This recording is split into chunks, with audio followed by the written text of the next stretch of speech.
Is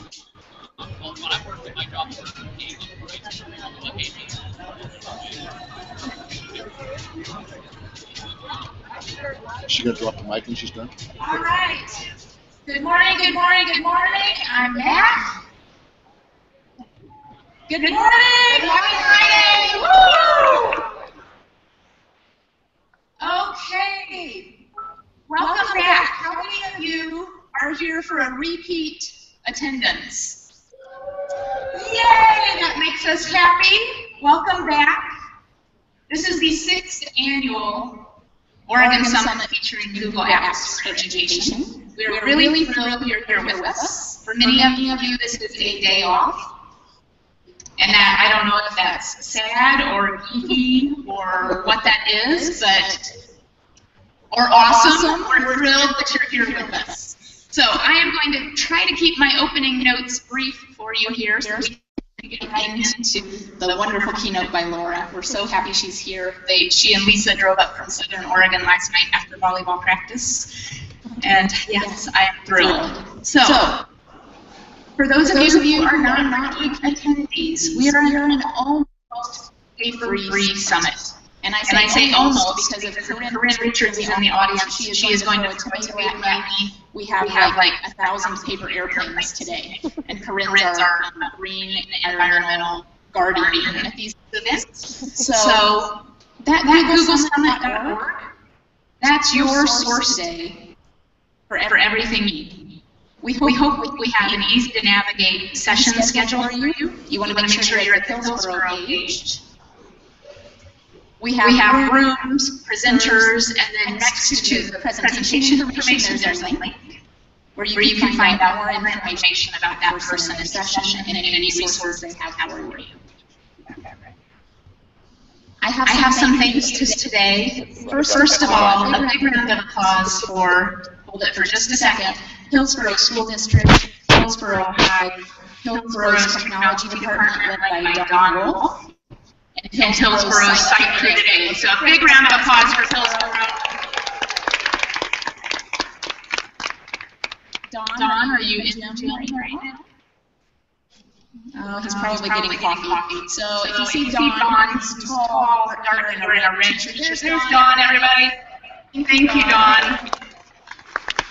We have been hustling for months to get this ready. We should have fast streaming Wi-Fi that is not blocked. So things like YouTube and all of the Google tools that we're learning today work. And that's thanks to Don and his crew.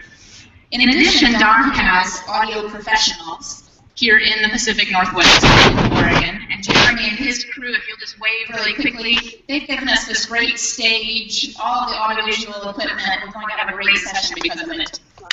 Thank you. All right. We also have one big primary sponsor this year, and that is OETC. Darren, are you here this morning in the room? Darren's back on the bleachers. Darren is here from OETC. Many of you know OETC is the group that hosts the Integrate.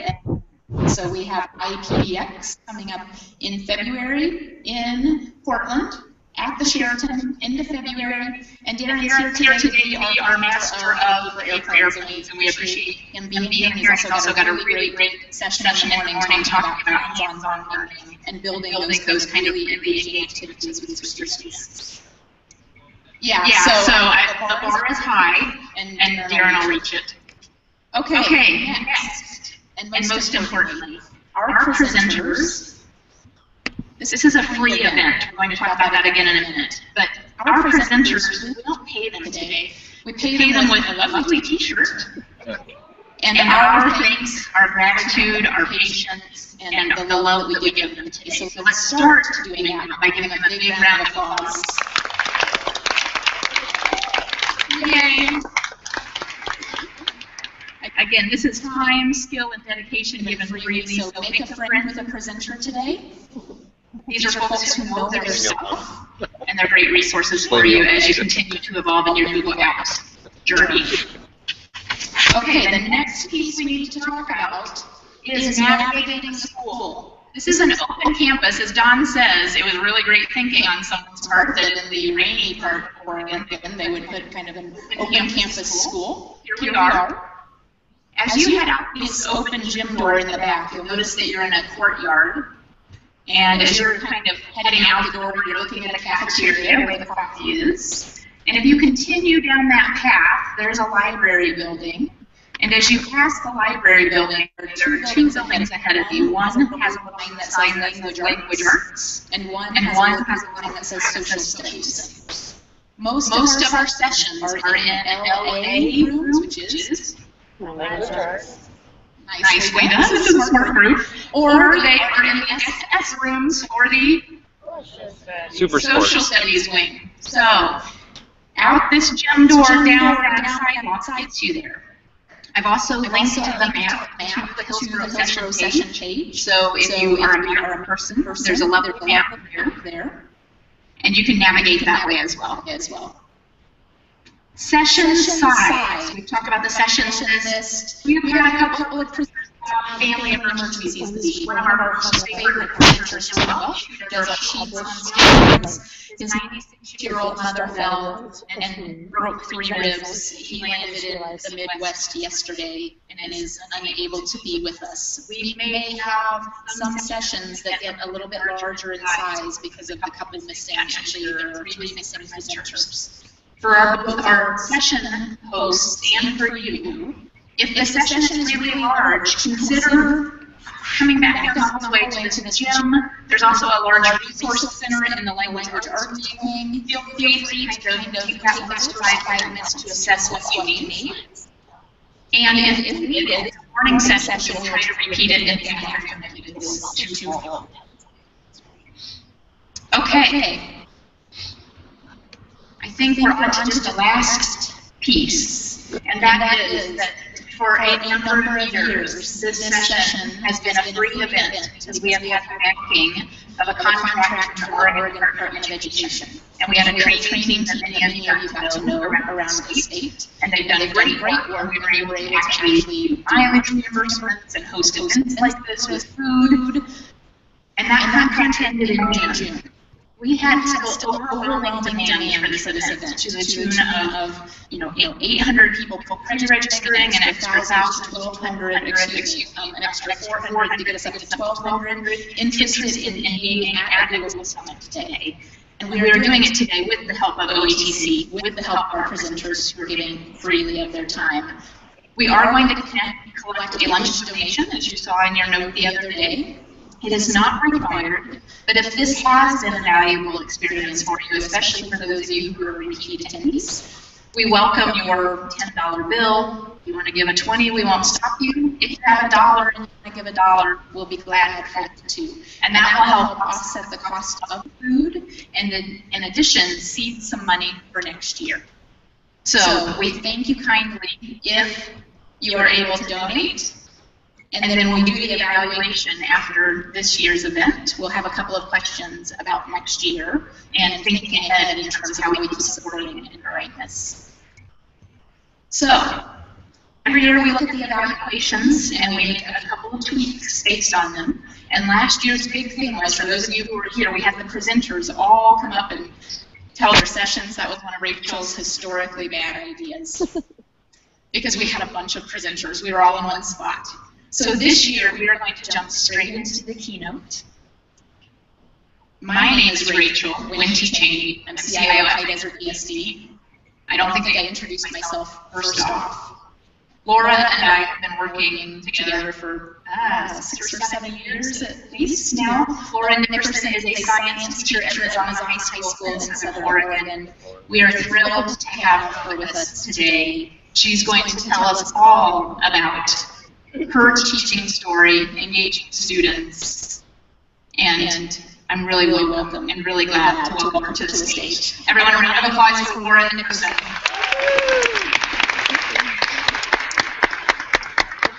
Thank you.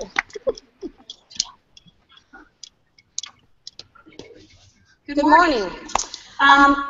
So here's my first piece of advice from teachers to teachers. If you're ever asked to do a keynote, you might want to decline.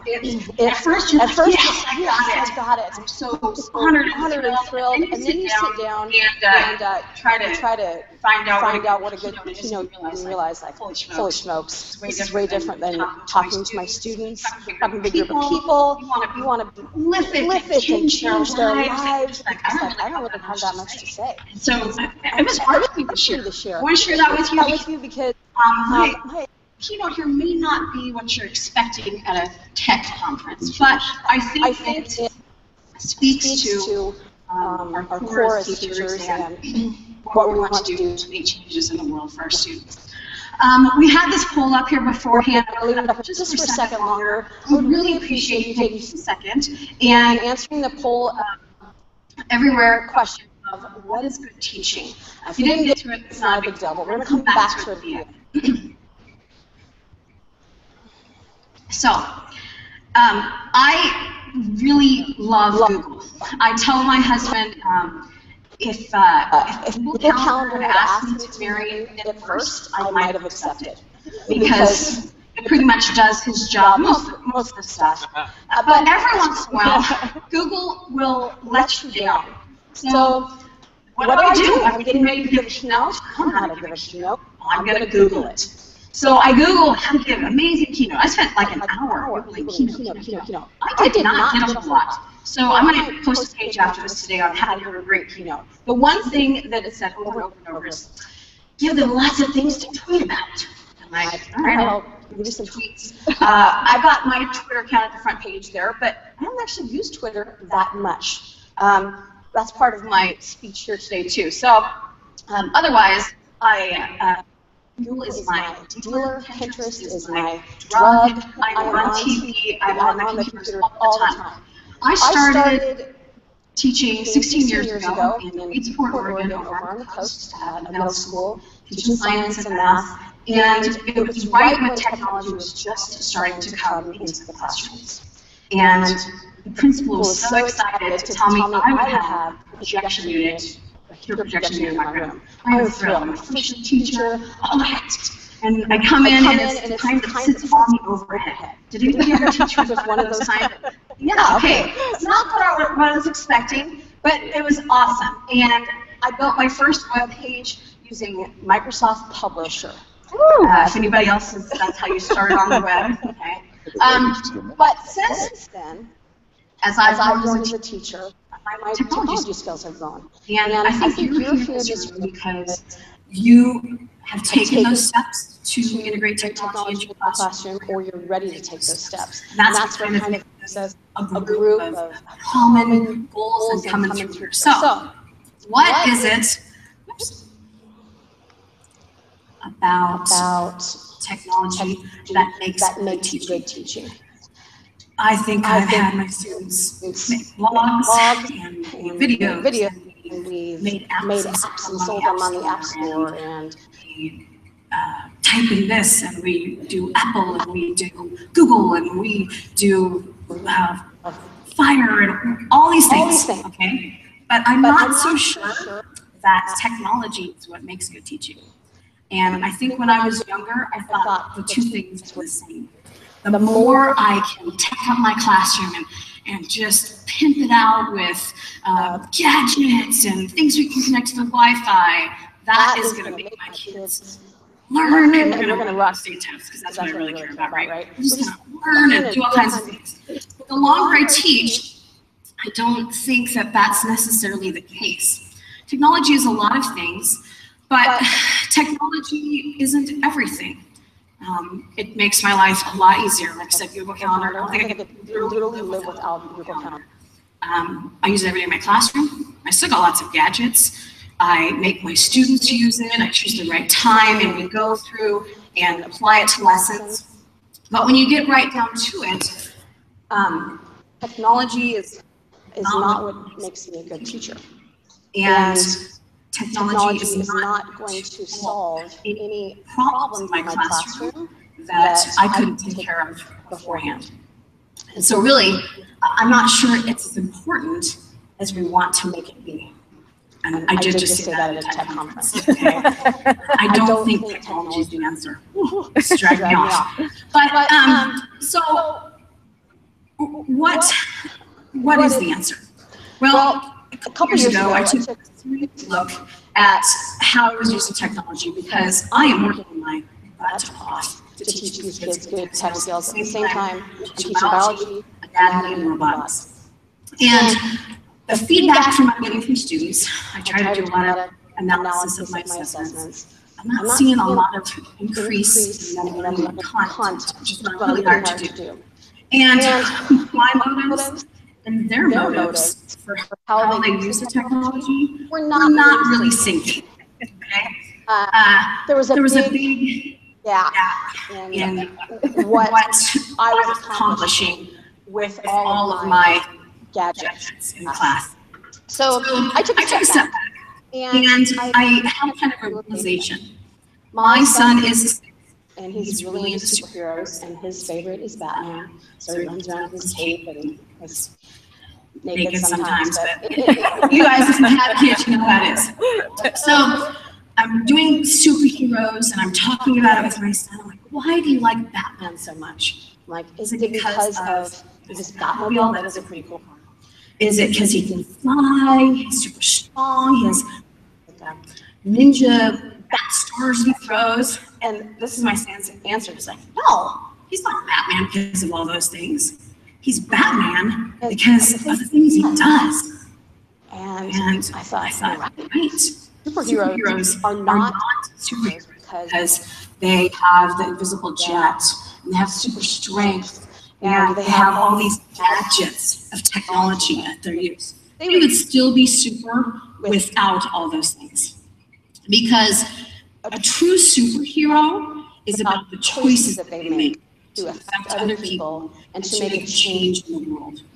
And so, applying that to my classroom, I had to do a big old step back. I had to kind of look at my whole year and say, all right, how am I truly going to use these gadgets but still be a superhero in my class and not get overwhelmed? For those of you who are here for the first time today, don't drink anything, okay? It just makes you have to go to the bathroom, and you will not want to leave a session. You're going to be bouncing in your chair. That's so good. I can't leave. And so don't drink anything today. That's a very foolish mistake I made the first year. It was all that coffee. It's Portland. Don't drink it. You're going to get amazing stuff today. But remember that the stuff that you get, it's a gadget. And so I'm going to see if we can add on that a little bit. I recently saw this article in the paper, and at first I was like, what are you talking about? All my computer stuff's not making a difference. But when you read through the article, it talks about how all of us are pushed by ourselves or by others. Get those kids on the computers. Get them on. Get them ready to go for real life. Get them ready for jobs. But if we're not doing that time thoughtfully, then it is a little bit of a waste of time. And you can waste a lot of time on the computer. If you're on Pinterest, you know that. Lots of time. It's like so I did like the subtitle. It's the countries whose teachers know how to use technology well or are on computers who score the highest on the standard tests. Again, that's all we care about, but it's a management. That's the key. And so a lot of what we do at these conferences is not always get your kids to do this. A lot of it is what you can do to impact your kids. So I would recommend that today you're learning stuff, look through that lens on, I'm going to use this first, and I'm going to put little tiny pieces out, and it's not about how many 50,000 things I can get today to make my kids do. It's probably not going to help them that much. So we're doing the Danielson model at my school for evaluation, and we can't be the only one. on that. Okay. I create another evaluation system. I'm super excited about it. But I have my own evaluation system. I've been teaching for a long time. You're going to have to work really hard to fire me. It's going to not be worth your while. So this is my Danielson framework for teaching. Okay? My I think that there are 4 things that teachers have to do if they want to successfully use the gadgets of technology in their classroom. You have to be innovators. You have to make connections. You have to persevere and teach with a purpose. So we're going to go through these real quick today. You're not going to be evaluated, but this is how my stuff works. So let's talk about innovation first.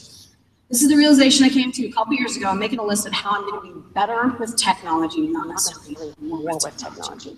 And we're watching a lot of American Ninja Warrior with my children. And this would not have flown in my house a couple years ago. But I upped our insurance, and I said, we're going to take more risks as a family, and in my life, and in my classroom, we're going to take some risks. And so my kids are literally climbing the walls in our house and doing stuff that I just sit there and be like, and I'm like, oh my gosh, make sure I have a doctor's phone number like on speed dial on my phone.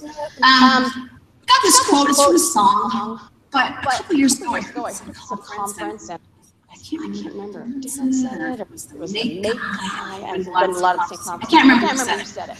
But it hit home hard with me. And sitting there in the audience, I could not think of the last time I did something new for the first time. I was kind of just rolling out stuff a little bit in my classroom and in my life.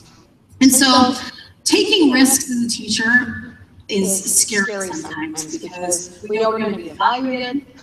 We know what happens when a lesson goes wrong, right? It is freaking chaos in your classroom, and you're just scrambling to find a video to make it to the last 15 minutes or something. And so taking those risks and being an innovator, my step was to try some things maybe that didn't apply to my classroom. So I'm going to step out and do some other educational things. I decided in class we have a lot of stuff going on. We have a lot of stuff going on for kids in the summertime. So the science department staff, I'm the department head, we decided we were going to host a summer camp for students. And we were going to make it as cheap as possible. There's some great science camps out there. Camp Convention is awesome, great camp. It was a little spendy for our population. So I talked to myself and my 3 fellow male science teachers. I know you all want to come this summer for an unpaid week, right? All right, Laura, whatever we say, we're going to innovate, we're going to take some risks. So I put out a publication to take applications for this camp. I was like, oh, maybe we'll get 10, including my 2 kids. And I just hope we have enough to have a fun day. Our camp filled in 2 days.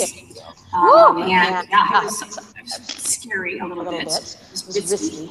And we had a wait, so we filled it at 40. We figured 4 teachers were going to handle 4 elementary kids. I'm not an teacher, I didn't know that. So, 40, we can make that work. And we had a wait list of 60 kids. 60 kids, more kids than we could even start with. And we ran a 5-day science camp at Mazama High School where I teach. And I gotta say, it was a risk that paid off. The connections we made with community members, kids were so excited. I got to teach on elementary. They were way nicer than my high school students. And at that conference, we were very picky about the technology we decided to use. We used some digital microscopes, we did an aquatic vertebrate day. Kids were super excited. We let them invite parents at the very end. Parents to take pictures of what they saw and share them. And then we used some probes to test speed and velocity. Not a whole lot of technology used, but the kids didn't right.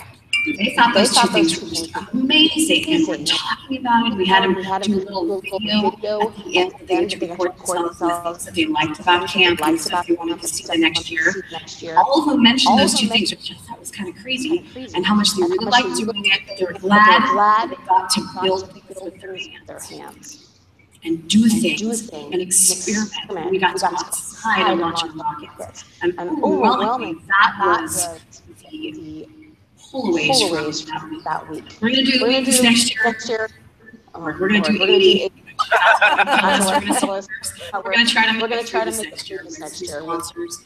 And I'm really glad that I took that risk. And now try to put some of my students into this, and some other staff members. Our art department and our culinary partner joined this because it's a STEAM camp. They had so much fun. They're going to be on camp next year and do a fine arts for kids. And it was a great risk. And really changed how I plan outside of class to still do my craft, which is science. What about connections? Connections is scary.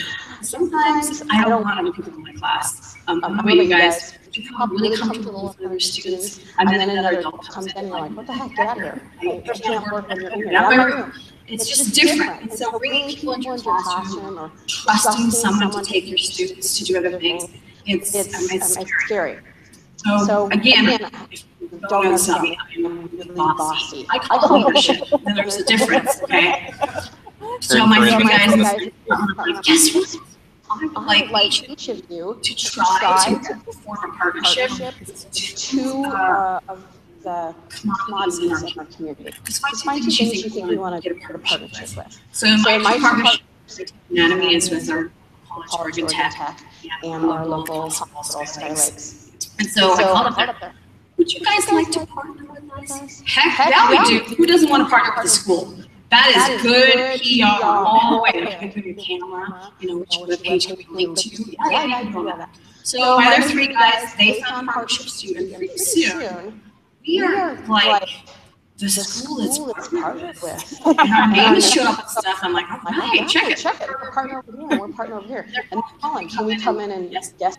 Come on in. Do you want to come out and visit? We'll pay for the bus. Yeah. Load them up. Just come on out there. So my favorite connection last year, my classes, we got to do a hangout with Jack Dorsey, who's the founder of Twitter. It's like worth billions of dollars. Okay. And he's kind of cute. It worked out really good. So we were hanging out in class, and my biology students were asking me questions, and he's answering honestly. Didn't have anything to do with science. We did not. Nothing to do with science. Did they get a lot out of it? Yeah, probably more than a cell lecture or a DNA or something else we're doing on a different day. So it's not always about you. It's about kids finding connections they can build on, see a future in, and make progress towards. So encourage you to make connections. That's your second domain. Grit. I'm not going to talk about grit. We've heard a lot about grit. But you may not know that grit is defined by the speaker as perseverance and resilience. My kids give up really quick. My own children and the students in my class. I can't find it. I'm done.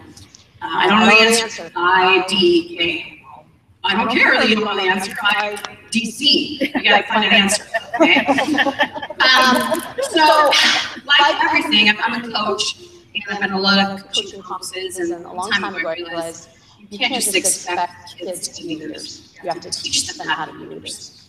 You can't expect kids to persevere. You have to teach them how to persevere. And it could be one of the biggest skills that we teach our students. And this can be through technology. This can be through, you will bring a pencil for the Lord. We'll bring a pencil to class today, persevere, get it done. So the United States has the largest number of students that enroll in public universities anywhere in the world. And we have the largest number of dropouts. Our population has just turned into a group that gives up a little bit. So I did a lot of research on Google for perseverance. There was a little more than Keynote, but not a lot. Okay? I stole an idea from my husband, who's also a teacher, about getting students to learn about perseverance through real life stories.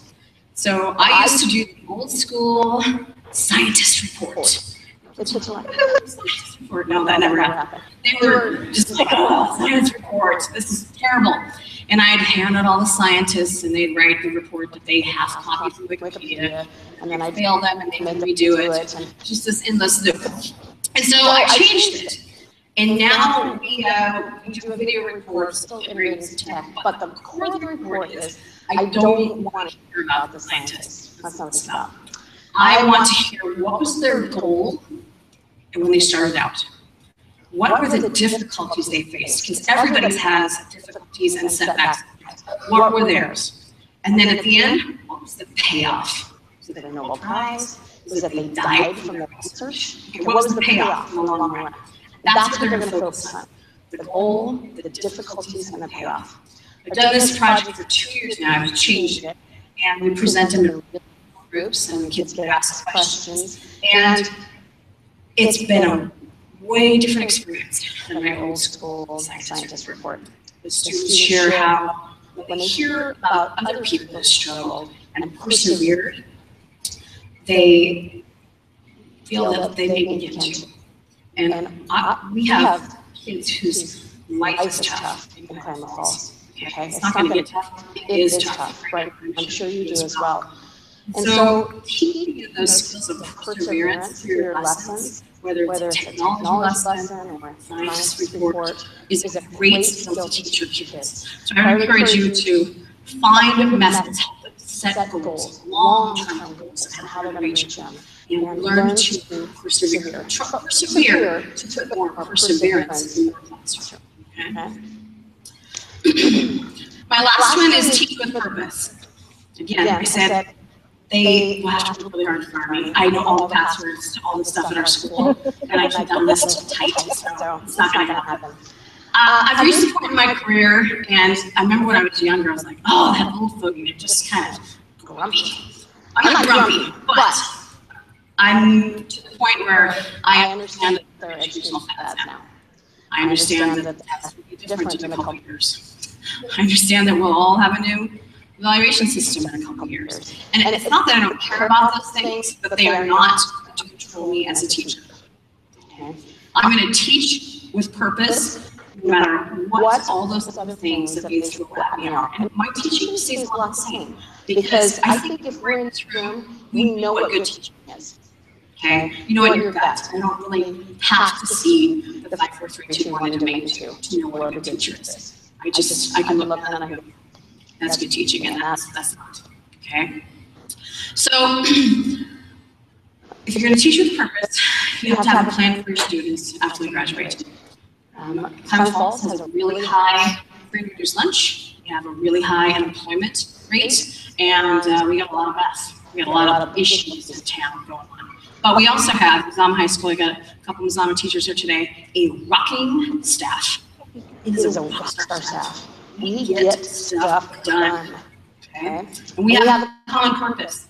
This last year, we signed a partnership with Oregon Tech.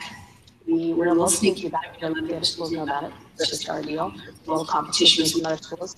And we decided on a purpose for our students after they graduated. If they chose it, we were going to make it happen for them. So in our partnership, any student who goes through what we call our STEM and M, Oregon Tech does a lot of medical, so we added on the extra M. Any student who goes through a 3-year program at Mazama and takes a series of pathway courses and participates in some events with Oregon Tech and us, field trips, we'll get a Chromebook free from our district. Our district is not one-to-one. It's that huge stuff for our district students. They will get to go on some big overnight field trips. We're excited about that. Not so much, but we'll make it. And when they graduate, an automatic $9,500 scholarship to Oregon Tech for every student that participates. It was huge. We just signed the deal. We made like a big signing day. We brought that Oregon Tech out to student front so I could get into the college for the pros. And it has given our staff and our students a purpose.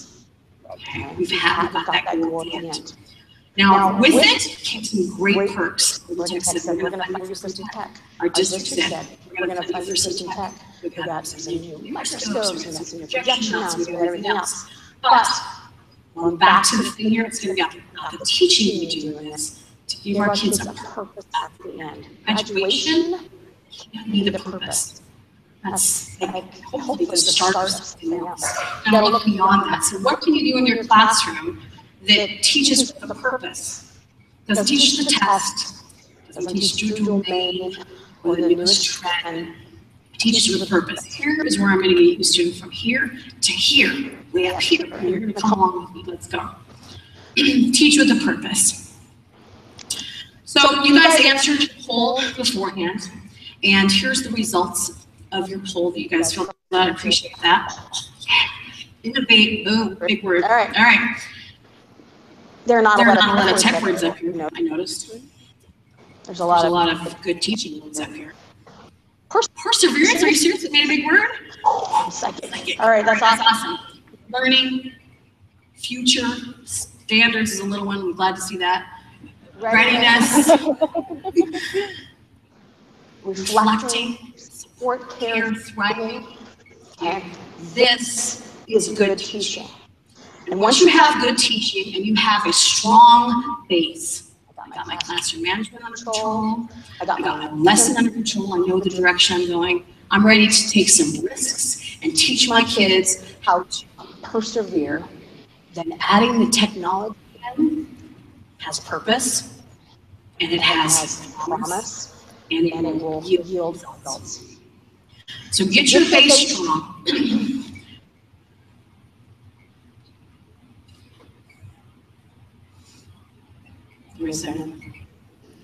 My last slide, that's all right. You always have something in a classroom, right? I don't have to scramble for a movie, so all you're going to stay in your seats and not start talking and texting. So we're good shape. At the end, if you can learn to use the gadgets, don't rely on the gadgets. Okay? Don't think that the gadgets are going to solve your problems. Technology is not going to solve your problems. But if you can have a strong base, hit those 4 domains, then you can be the superhero. Okay? And you can do all the cool things. You can get stuff in your class, and you can create a future for our students. Because that's what we're trying to do. Future for our country. Today, you're going to learn lots of stuff. We're going to network the heck out of this room. I'm going to see serious networking. But do not make a mistake. Today is not about the technology. It is about who is going to learn it. Thank you.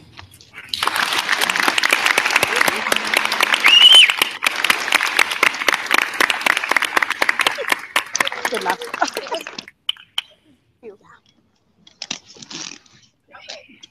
I think we can do more applause for Lisa.